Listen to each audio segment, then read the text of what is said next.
नमस्कार, हुआ देख बनी भोजपुरिया दस्तक। सामने स्क्रीन पर जो राउंड चल रहा बा ई नल जल योजना में लागे वाला पाइप ह। हर घर में लागल बा। हर घर के नल में सुप्रीम कंपनी के पाइप लागेला।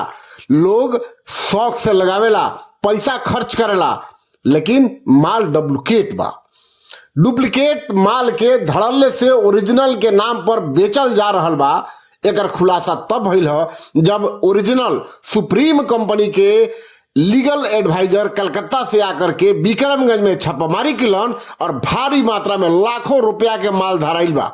एक दुकान पर खाली दुकान है डुमरांव रोड में, तेंदुनी चौक से सटले डुमरांव रोड में सर्वेसरी पेंट हाउस ए नाम के दुकान पर आज कलकत्ता के टीम आकर के विक्रमगंज स्थानीय थाना के मदद लेकर के छापामारी किलस और भारी मात्रा में डुप्लीकेट सुप्रीम कंपनी के पाइप पकड़ाइल बा। ई पाइप बक्सर में बनेला और विक्रमगंज आसपास तमाम बाजार पे सुप्रीम कंपनी के डुप्लीकेट पाइप धड़ल्ले से बेचा रहा बा और लोग ओरिजिनल के दाम दे करके डुप्लीकेट खरीद रहा बन। राजा हो गलन बेच के आ खरीदे वाला आदमी मूर्ख हो गिलन। इहे हो रहा बा। लगभग हर चीज के डुप्लीकेट तो मार्केट में बढ़ले बा, लेकिन जब छापामारी होता तो पता चलता काची डुप्लीकेट हम ठगा गई नहीं। तो ऐसा ने भइल बा विक्रमगंज तेंदुनी चौक से सटले डुमरांव रोड में सर्वेसरी पेंट हाउस स्टोर नामक एक दुकान से भारी मात्रा में सुप्रीम कंपनी के डुप्लीकेट पाइप बरामद भइल बा। एक बाद पूरा बरामद पाइप लेकर के और पुलिस थाना विक्रमगंज पहुंचल और उस जगह पर बजाते FIR हो रहा बा। दुकाने पर छापामारी ना भइल ह।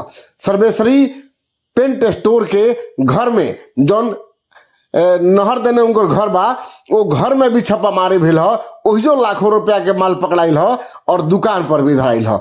तो एकरा बाद कंपनी के लीगल एडवाइजर का कुछ भोजपुरिया दस्तक से बात करते हुए कहनी यहाँ सब कुछ अरुआ सुनी, लेकिन एकरा पहले निवेदन बा भोजपुरिया दस्तक के अगर फेसबुक से देख रहा बानी तो फॉलो जरूर कर ली। ऐसे कि फॉलो कर ले तो हर न्यूज अरुआ सबसे पहले मिल जाई।